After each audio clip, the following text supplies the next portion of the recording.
A Rainha do Ignoto, Emília Freitas. Parte 12. 60. O Diário da Funesta. Vamos para bordo do tufão, disse a mascarada do cetro, subindo para o carro. Hoje é impossível, disse outra do carro. A noite está escura e só poderemos embarcar tudo isto amanhã. Seja assim, respondeu ela. Ignace Race que se encarregue do resto. Eu vou com Odete. Sabe se Camila Franco conseguiu libertar Jaime Ortiz? Se ele não embarcou com os presos para Fernando de Noronha? Ali vem ela, disse a interrogada. Pode responder-lhe. Camila Franco, no papel de Gutenberg, aproximou-se e, sendo interrogada, respondeu.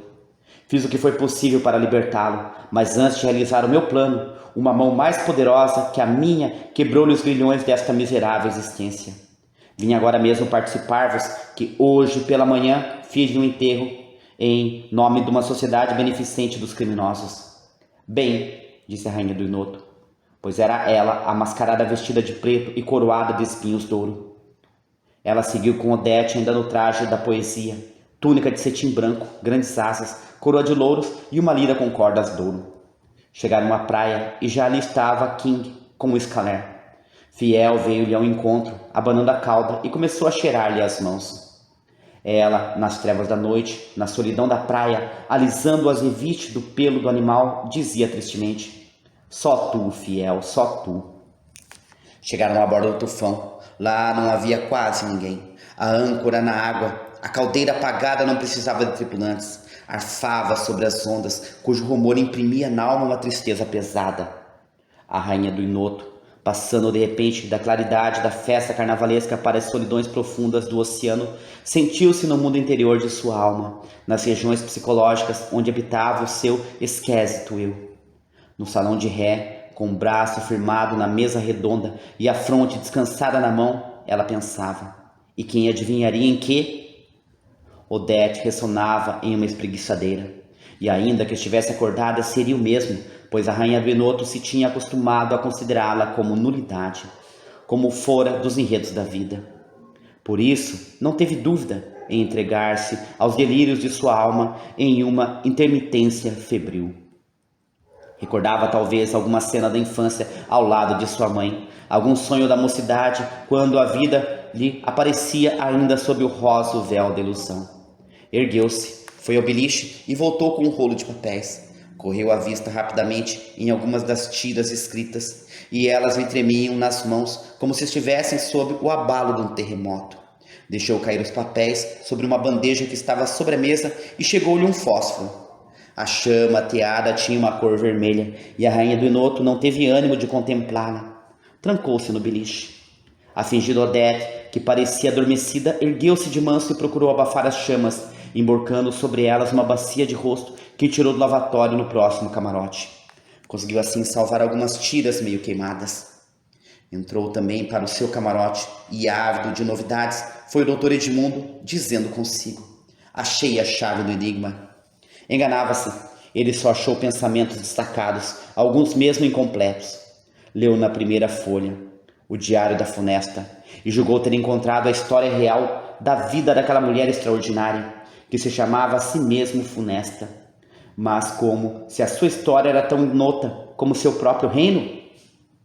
Alguém poderia ter dela um fragmento, um fato isolado, toda era impossível. Só ela mesma poderia, no íntimo de sua alma, elaborar as páginas do sofrer que havia tragado no curso da existência. O Dr. Edmundo, para coordenar os fatos, começou a leitura pela data mais antiga. Eis o que dizia o diário. Abril de 1800 e quinta-feira, 10 horas da noite. Estou em uma capital do norte do Brasil, encravada no coração da floresta, longe de minha terra e dos meus. A tarde esteve nublada e, apesar do aspecto carregado do céu, fui à matriz para ver a cerimônia do lava-pés, hoje, quinta-feira santa. Percorri com a vista as paredes caiadas de branco e o teto daquele vasto templo, sombrio pela deficiência de luz e pela aglomeração de povo vestido de preto. Ele me apertava o coração como em uma prensa de ferro. De pé junto aos bancos onde se sentavam senhoras de mantilhas, eu procurava ver o altar, de onde saía a voz do padre cantando em latim os trechos próprios do ato. Aquilo não me parecia novo. Mas havia, no meu modo de apreciar, alguma coisa nova. Era a descrença. Busquei em meu coração os restos do sentimento religioso que fora plantado em minha alma pelo doce ensino de uma mãe piedosa e não achei. Já havia se evaporado aos raios da luz da ciência. Dei volta com a desventura.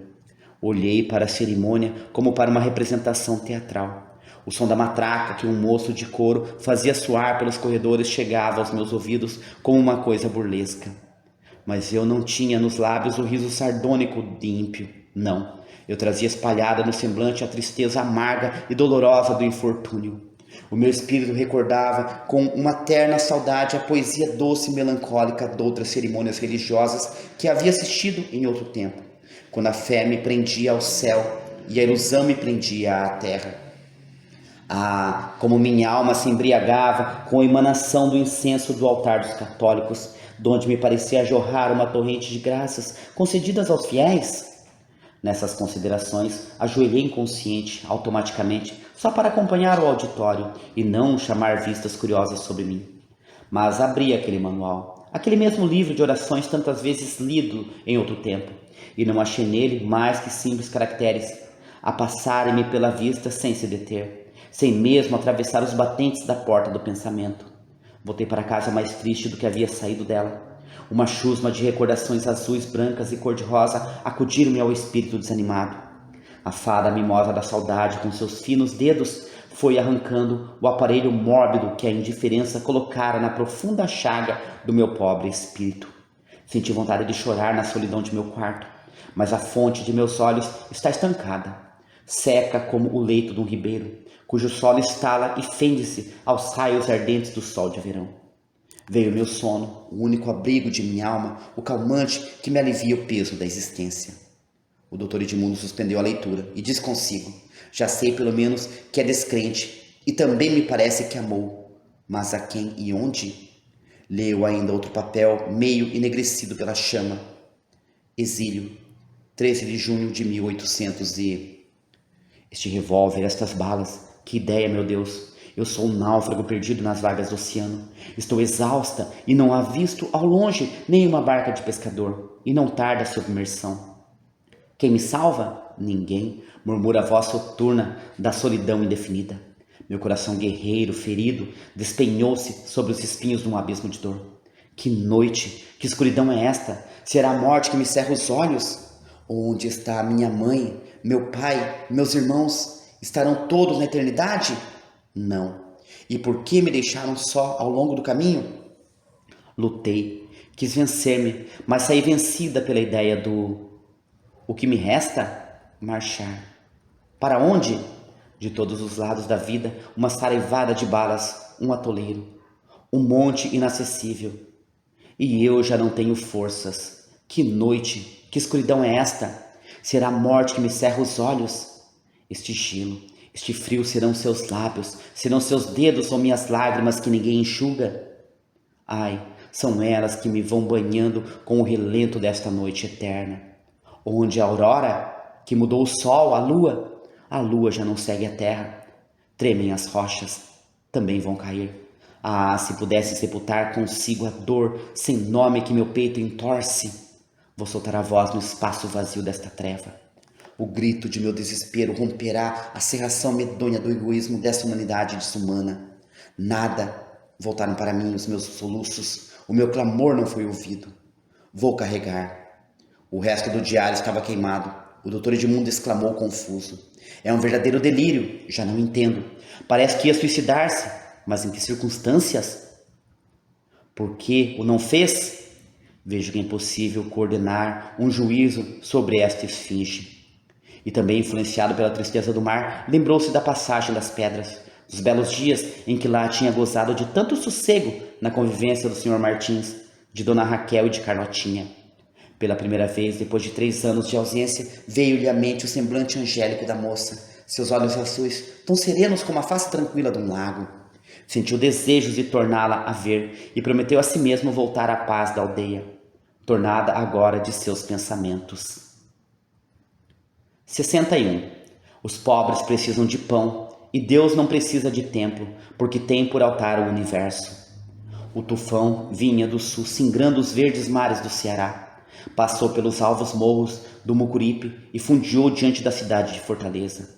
O sol da tarde banhava de luz os vermelhos telhados das casas alinhadas em longas ruas planas e direitas como linhas geométricas. Nelas, em traje de trabalho, se agitava uma população inteligente e empreendedora. Aí, como nos outros portos, o desembarque foi o mesmo, feito com aparências as mais comuns. Poucas paladinas do nevoeiro vieram para a terra, mas a rainha do Inoto, sempre ávida por descobrir dentre as misérias e injustiças humanas alguma lágrima que enxugar, alguma ferida que pensar, percorria as ruas da cidade, tendo por cavalheiro Camila Franco. Chegadas ao meio de um quarteirão da rua Amélia, estancaram diante de uma casa de frente amarela e rótulas verdes. Saía de dentro dela uma espécie de gemido, que mal se ouvia. A rainha do Inoto empurrou a rótula da porta e entrou para a sala. Não havia mobílio, nem se via pessoa alguma. O corredor estava deserto, assim como a sala de jantar. Só na cozinha uma rapariga morena, de 20 a 23 anos, preparava um caldo.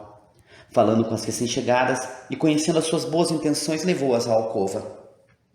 Ali havia 2 baús, uma cômoda, tendo em cima um santuário, e um leito com rodapé de cambraia de quadrinho. E cortinas brancas. Sobre o leito estava estendida uma senhora já bastante idosa. Pela nobreza de seus traços, pela distinção de suas maneiras, pelo asseio que a rodeava na extrema pobreza em que estava, via-se que tinha pertencido à antiga fidalguia. Mas estava bem patente, em suas faces emagrecidas, o enfraquecimento de seu corpo e o sofrimento de sua alma. Ergueu a vista pasma e, como interrogando as recém-chegadas: "De certo vos admirais de nossa presença aqui", disse a rainha do Inoto. "Sossegai, só senhora de caridade. Foram os vossos gemidos que me atraíram. Se o vosso sofrimento pode ter alívio, confiai-me e farei tudo por vós." "Não vos conheço", disse ela. Mas parecia opressa por um silêncio forçado e tinha necessidade de expansão. Falou: "Meu pai era militar, já morreu há bastante tempo. Eu conto 60 anos, nunca me casei e sofro de uma moléstia crônica, talvez há 40 anos. Vivo só com esta afilhada." E apontou para a rapariga que lhe apresentava o caldo. "Sem incomodar a ninguém", continuou a pobre senhora, "tenho vivido com o pouco que me deixaram meus pais. Possuía um terreno em um dos melhores bairros dessa cidade, mas minha boa senhora, enquanto permanecia em um lugar do centro da província, sentaram em meu terreno a pedra de uma igreja. Imagine a música de pancadaria se anunciando ao longe, os foguetes estourando no ar, o povo em regozijo pelo assentamento da pedra de um templo católico, e uma pobre senhora em ânsias amargas pela mesma causa. Nessa mesma noite não dormiu, com palpitações, e foi nessa ocasião que contraiu a enfermidade do coração que a levou à sepultura. Essa senhora já velha era minha irmã, a mãe de meu procurador e meu sobrinho, que morrera há 18 dias de uma febre tífica. Ela soube que me expoliavam do meu maior haver, mas não pôde impedir a marcha daquela obra pia, embargando o serviço, porque se achava doente com o sentimento da morte do filho. Angustiada, participou o meu acontecido. Parti imediatamente para a cidade, mas já era tarde, nada pude fazer. Os promotores da obra da igreja eram ricos, gozavam de grande importância social, e eu era uma pobre senhora velha e desconhecida. O serviço da igreja prosseguia, as paredes estavam em cima e iam pôr o travejamento. Já trabalhavam no frontispício, e os moradores de 2 casinhas, que me davam um pequeno aluguel, vinham queixar-se que não podiam mais habitá-las por causa da chuva de fragmentos de tijolos que dos andames da parede da igreja lhes caíam sobre o telhado, em risco de matá-los. As casas ficavam a 2 metros da porta principal da igreja. Era impossível aquela gente continuar ali. Mudaram-se, e eu fui esbulhada demais este pequeno recurso. Em terrível angústia, fui à casa de um rábula e entreguei-lhe a questão. Ele questionou quase 1 ano e obteve que a Câmara Municipal lhe pagasse pelo meu terreno indevidamente ocupado pela igreja só 400 mil réis. Destes, metade coube ao rábula, que só me entregou 200. Fiquei aterrada. O terreno tinha me custado 4 vezes mais em tempos muito favoráveis. Esperava no futuro vendê-lo por mais do triplo e resguardar a minha velhice da extrema miséria. Me enganei. A vaidade religiosa dos ricos saiu vencedora, e o meu dinheiro curvou a fronte, envergonhado para receber uma migalha que lhe atiravam quase por esmola. Hoje vivo de tão pouco que, por falta de meios, deixei de pagar os foros do terreno em que estão situadas 2 casinhas que possuo nos arreboltos da cidade e que me davam um pequeno aluguel. Há pouco li em um jornal que vão ser vendidas em asta pública para satisfazer a dívida da Câmara Municipal. Muito bem, disse a rainha do Inoto. A Câmara, que por uma pequena dívida manda executar os vossos escassos bens, é aquela mesma que, para satisfazer o capricho dos ricos, vos obriga a receber 400 mil réis por um terreno desapropriado, já há 2 anos em vosso prejuízo. Se a lei é isto, se a religião é assim, muito folgo por me achar fora de ambas. Reconheço a vossa piedade, os vossos sentimentos católicos por esse santuário que vos fica ao lado. Mas dizei-me, a vossa consciência não brada bem alto? Isto não foi uma iniquidade? Não posso maldizer de uma igreja. Senhora, os pobres precisam de pão e Deus não precisa de templo, porque tem por altar o universo. São as forças da natureza que lhe oficiam eternamente no dilúvio de criações. São os nonilhões e nonilhões de sóis que iluminam o infinito de seu invisível culto. Não blasfemeis, tenho sofrido muito, mas seja feita a vontade de Deus. E achais que a vontade de Deus é que os ricos e poderosos exturquem as migalhas das mãos dos pobres para lhes erguerem templos, onde muitas vezes vão ofendê-los com feias ações de orgulho e de ambição? Não sei, disse a boa senhora. A religião para mim é sempre santa, é sempre justa. Continuai em vossa singela crença. A vossa felicidade é a fé. Mas tomai esta bolsa e procurai com ela remover os obstáculos de vossa vida.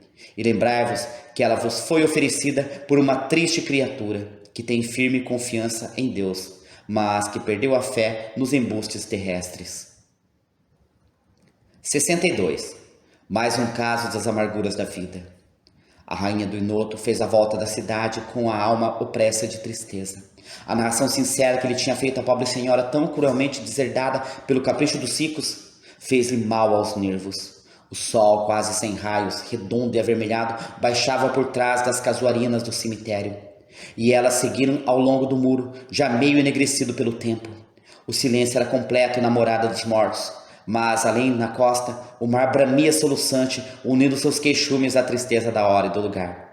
Uma poesia doce e compreensível, só pelos filhos do infeliz e glorioso Ceará, penetrava na alma sensível da rainha do Inoto, como uma brisa impregnada do perfume das flores.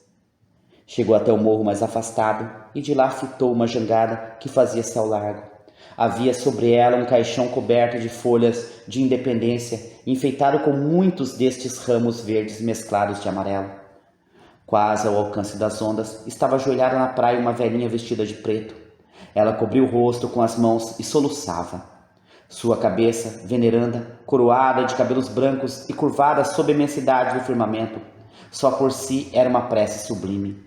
A rainha do Inoto adiantou-se para ela e, lançando-lhe o braço à roda do pescoço, disse-lhe, muito comovida: por que derramais estas lágrimas? Derramai em meu peito as vossas dores.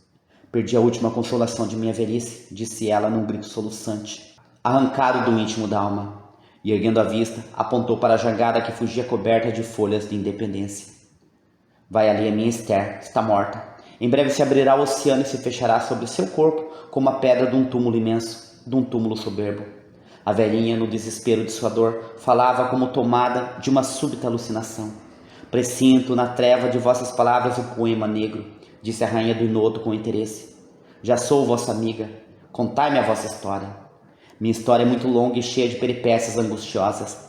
Basta que nos conte os vossos últimos pesares, a causa da morte de vossa filha, o que significa o seu enterro tão extravagante. É tal a vossa bondade que me inspira confiança, eis o que me tem sucedido no fim da vida. Sou viúva e pobre, tinha um filho e uma filha, eduquei-os nos bons princípios da moral e religião, e mandei dar-lhes a instrução que estava de acordo com os meus poucos recursos. Henrique tinha 24 anos, era de um gênio muito bondoso, muito delicado e demais serviçal até ao extremo. O seu préstimo estava sempre à disposição de todos que ocupavam, quer fossem ricos ou pobres. Na repartição em que era empregado, gozava de tanta estima que lhe puseram o nome de Anjo da Paz. Ele era o meu arrimo e da irmã, que via nele quase um pai, pois ficou órfã em pequena e foi entregue aos cuidados fraternais. Mas, minha cara senhora, Perdi o meu filho de uma febre má, e eram tão escassos nossos recursos que não tive com que comprar-lhe uma sepultura. Arrendei o terreno por 2 anos. Passaram-se os 2 anos, era dia de finados. Fui com Esther ao cemitério e debalde procuramos a singela cruz onde estava gravado o seu nome tão honrado, tão querido de nossos corações. Eu desconfiava o motivo por que não encontrávamos a sepultura de Henrique, mas tinha receio de comunicá-lo a Esther. Ela tinha 20 anos, de espírito muito elevado, coração nobre e generoso, mas de gênio altivo e violento. Toda a ação bela e digna enchia-lhe os olhos de lágrimas, toda a vilania a conduzia à mais alta indignação. Adivinhou logo que os ossos de Henrique tinham ido para a vala comum, pelo motivo de não havermos renovado o aluguel dos 8 palmos de terra onde descansavam as cinzas dele. Esther, com as faces afogueadas, os olhos encendidos numa suprema dor misturada de cólera, exclamou: Já sei, os proprietários desses cômodos fúnebres mandaram sacudir para fora da sepultura os ossos de meu irmão, assim como os avarentos mandam atirar para a rua os móveis desmantelados do miserável inquilino. Não me sucederá o mesmo. Juro pela memória de meu irmão que nunca me enterrarei em um cemitério tão acanhado e tão rendoso. O mar será o meu túmulo, que vão disputar meus restos às suas profundezas. Ela falava baixo, mas na maior exaltação. De repente, como se tivesse recebido no peito uma punhalada, cambaleou, e eu, apesar da fraqueza de minha idade, amparei-a nos meus braços trêmulos e confundi os meus soluços com os seus. Jamais acalmados, fomos até o pátio da capela, e ali, encostadas à coluna do mausoléu, contemplávamos em silêncio o povo vestido de preto, que entrava pelo largo portão do cemitério e se espalhava pelos túmulos. Alguns homens e algumas senhoras vinham muito cheios de si, porque traziam a seus mortos ricas coroas, luzes e tudo mais que pode satisfazer a vaidade humana, mas que não passa além do túmulo. Na mesma ocasião em que o sacerdote oficiava na Capela das Almas, um moço de couro andava de papel e lápis na mão, tomando nota das pessoas que queriam mandar rezar responsos por seus defuntos, a preço de 120 réis. Não é caro, disse Esther, abrangendo a cena com seu olhar cintilante. Depois agarrou-me pelo braço e fugiu comigo por entre a multidão que voltava às suas rezas.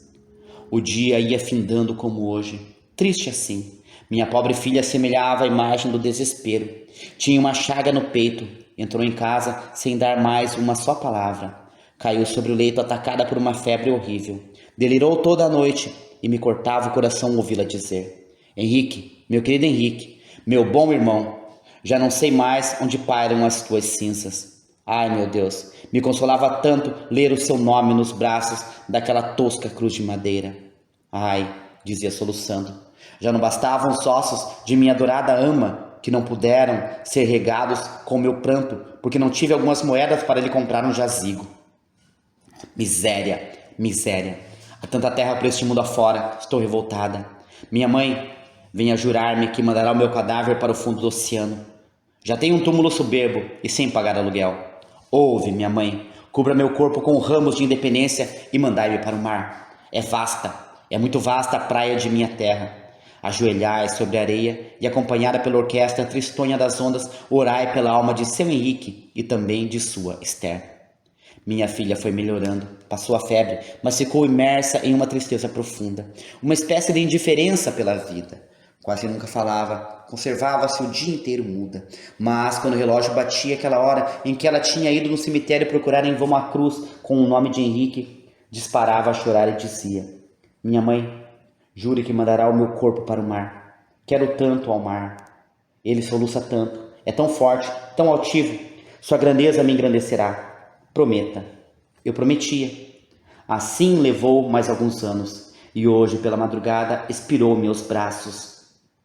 Lá vai ali, coberta de ramos de independência, levada para o fundo do mar, o seu sonhado túmulo. E como conseguiste iludir a injustiça humana a fazer a vontade de vossa filha? Por um meio prodigioso. Apresentou-se-me um jovem pescador que eu não conhecia, mas que se mostrou senhor do meu segredo e se ofereceu para fazer tudo com a maior cautela e extrema prudência. Respondeu ela. Camila Franco disse ao ouvido da rainha do Inoto: Tenho boa vista, conheci no pescador da jangada verde a nossa Ignace Race. Bem, senhora, disse a rainha do Inoto, não deve haver receio sobre o resultado de vossa empresa fúnebre. Quereis vir comigo? Estou só no mundo. Então vem. Sim, irei para onde queirás que eu vá.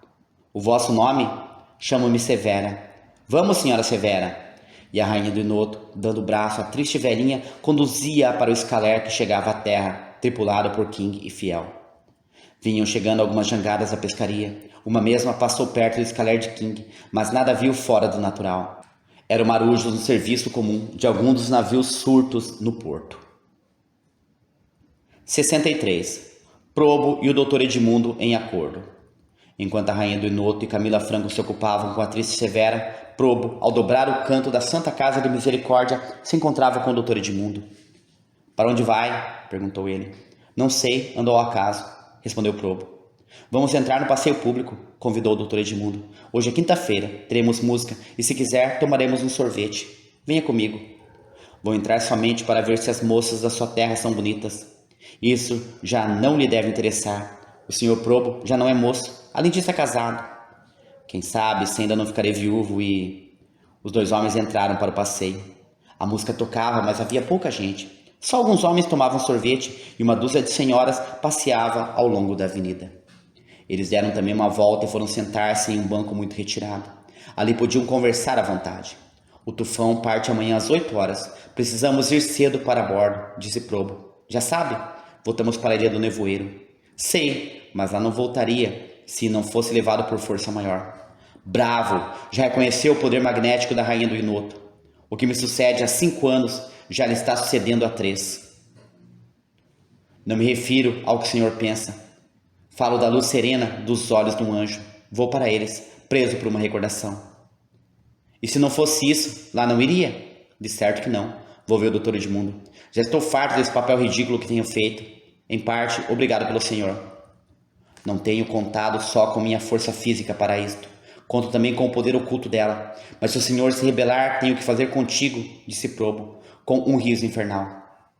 Não temo a covardes. O senhor Probo diz muita coisa que não cumpre. Foi assim que fez queixa ao imperador dessa maçonaria de mulheres, disse o Dr. Edmundo com ironia. Probo era covarde mesmo.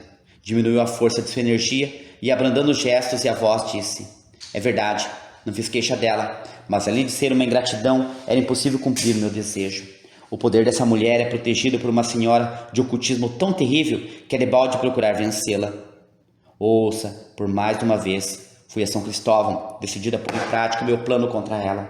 Alcancei a entrar no espaço, tive ocasião de falar ao imperador, mas quer saber o que aconteceu? Ele tomou-me por mentecapto. Riu-se muito com seus cortesãos e achou que o caso nem mesmo merecia a luz da publicidade. Eu retirei-me desnorteado, convencido da minha importância em tal assunto. Deveras, doutor, ela influi poderosamente sobre toda pessoa que tenta hostilizá-la. Por mais de uma vez senti que me paralisavam a língua e uma força oculta me empurrava para trás. O Dr. Edmundo ouviu Probo com atenção, mas muito senhor de si replicou. Tem tanto poder, mas não teve ainda de adivinhar que o seu templário não é a predileta muda. É um intruso, um espião. Vou lhe explicar isso. É porque o senhor não tem nenhuma intenção hostil contra elas. Limita-se somente a satisfazer a sua própria curiosidade. É um espião inofensivo. O Dr. Edmundo revoltava-se sempre que pensava. Ou que Probo lhe lembrava o seu ridículo lugar de espião. Por isso respondeu: preciso definitivamente acabar com esse viver fictício. Quero tornar ao meu ser doutrora, tratar de meu futuro. Já não bastam 3 anos perdidos? Quero o senhor comprometer-me, e a si também, pela imprudência que cometeu em aceitar a minha proposição, disse Probo. Sim, já considerei nisso, e sugeriu-me um meio. Qual? O senhor bem sabe que Odete morreu para nós. Para elas ainda vive. Não poderia morrer agora e libertar-me? E como arranjaríamos isso, sem que o doutor ficasse debaixo da terra bem socado, com um malho? O Dr. Edmundo expôs o plano que tinha imaginado, e Probo foi de seu parecer. Prometeu-lhe fazer a vontade na cabana do caçador de onças, onde seria mais fácil executar o que tinham contratado.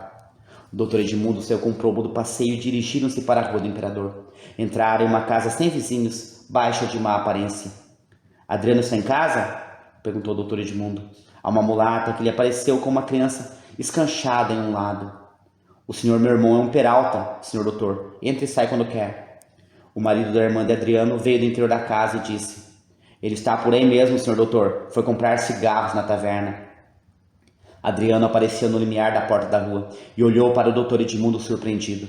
Santo Deus, é o doutor Edmundo que vejo nesta pobre casa? Me julgavas morto?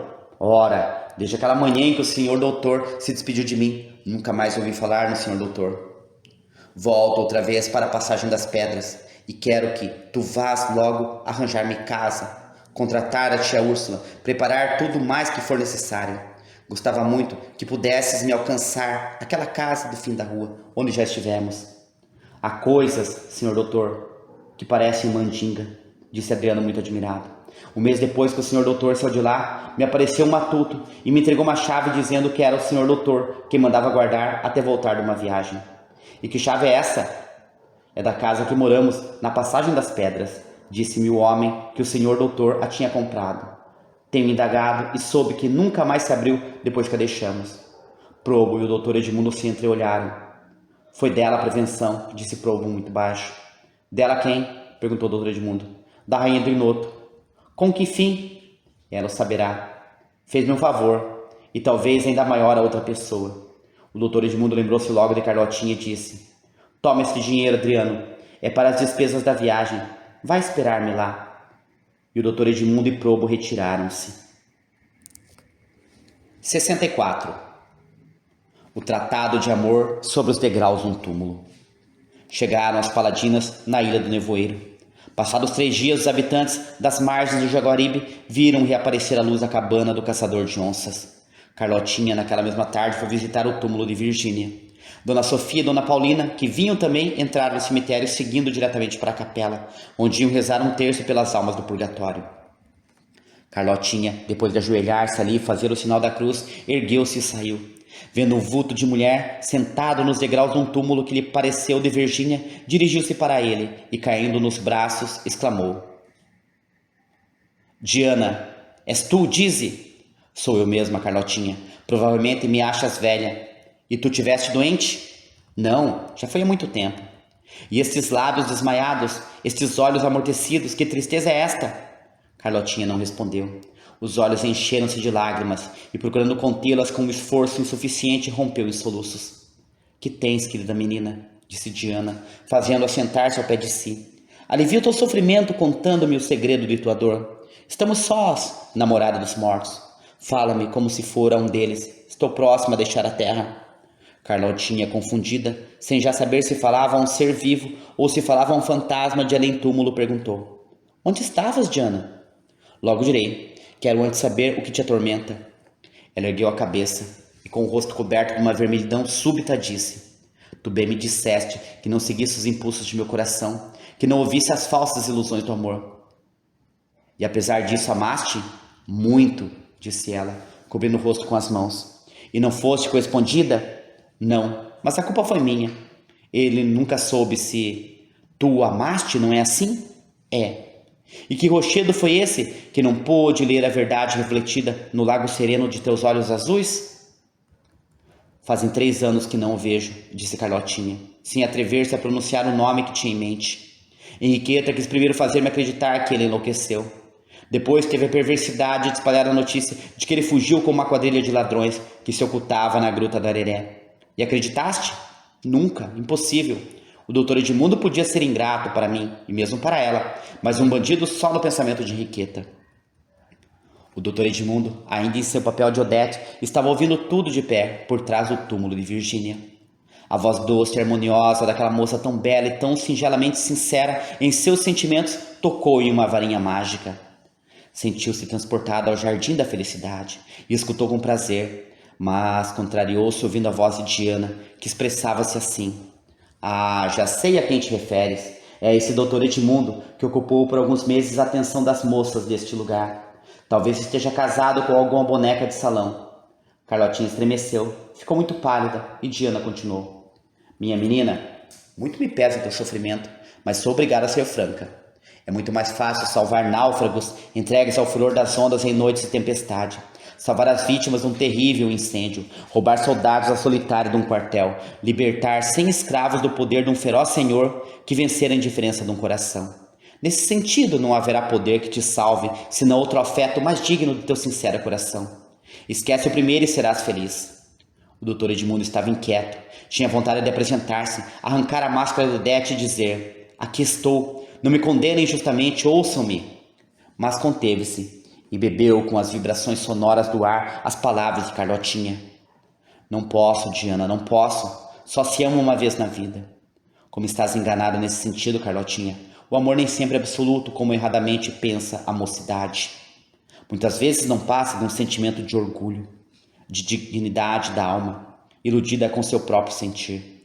Ora, uma menina reservada, esquiva, que faz a sua glória em não entrar no número das loureiras vulgares, em ser séria, muito séria. Lá, um bom dia, encontra em um baile um desses leões de salão que, por hábito de galanteio ou por vaidade de triunfar de seu orgulho, deveria ser chamado de discrição.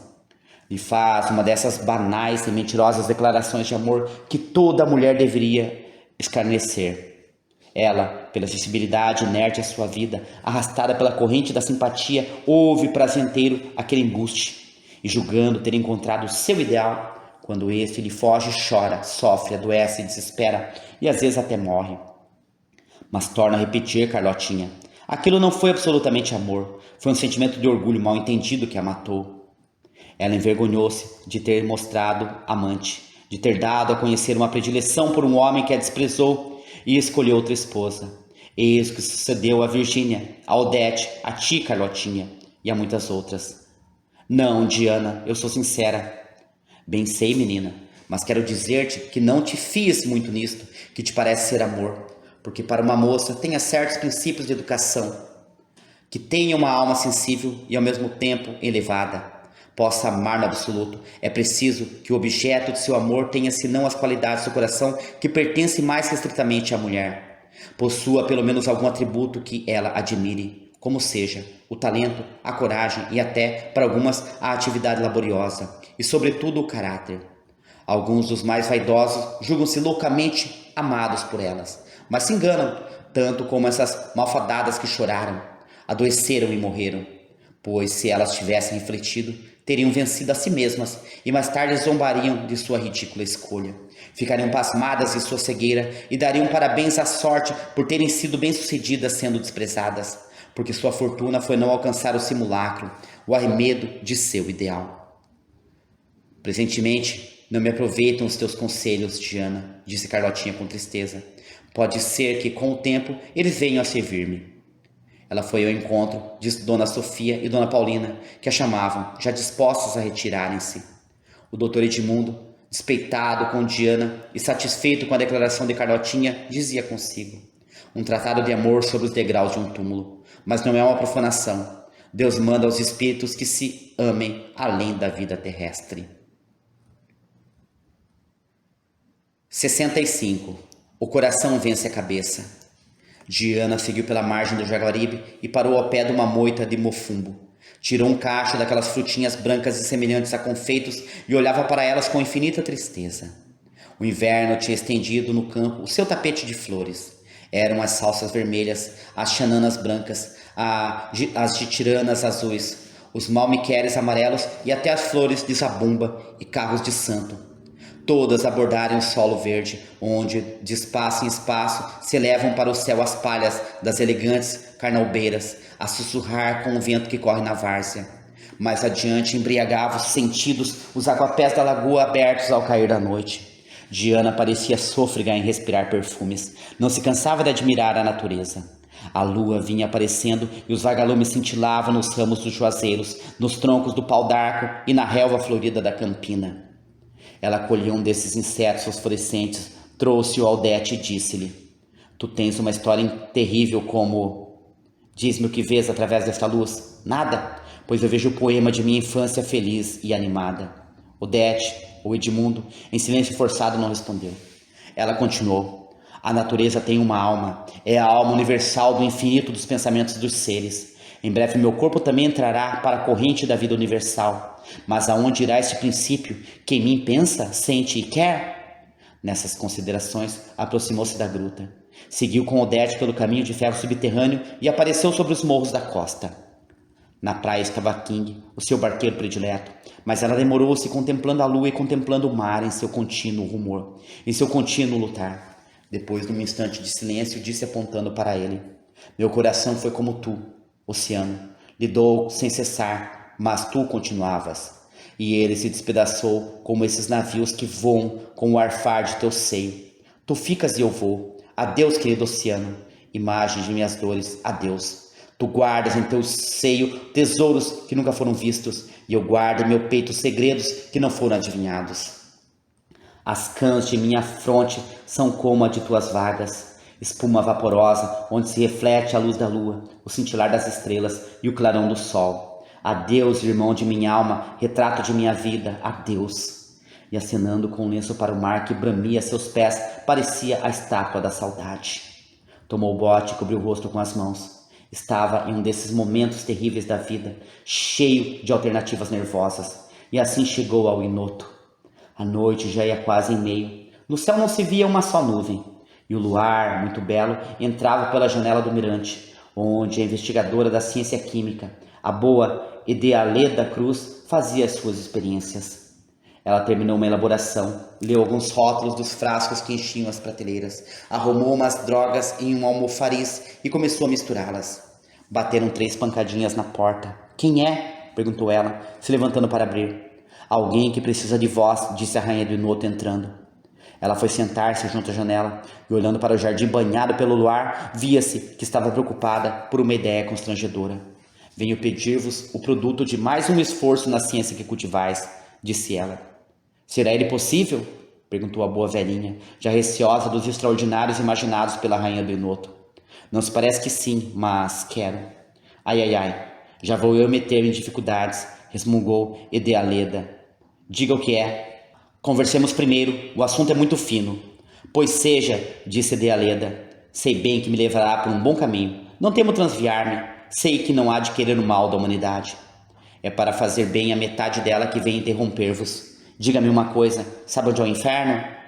A velhinha assustou-se, deixou o almofariz, onde moía as drogas, e foi firmar os cotovelos em uma mesa defronte da rainha do Inoto, e sem desviar a vista do rosto dela respondeu: não sei. E quem saberá? Sei eu. Onde é? No coração da mulher que ama, a despeito de tudo que lhe deveria levar ao ódio.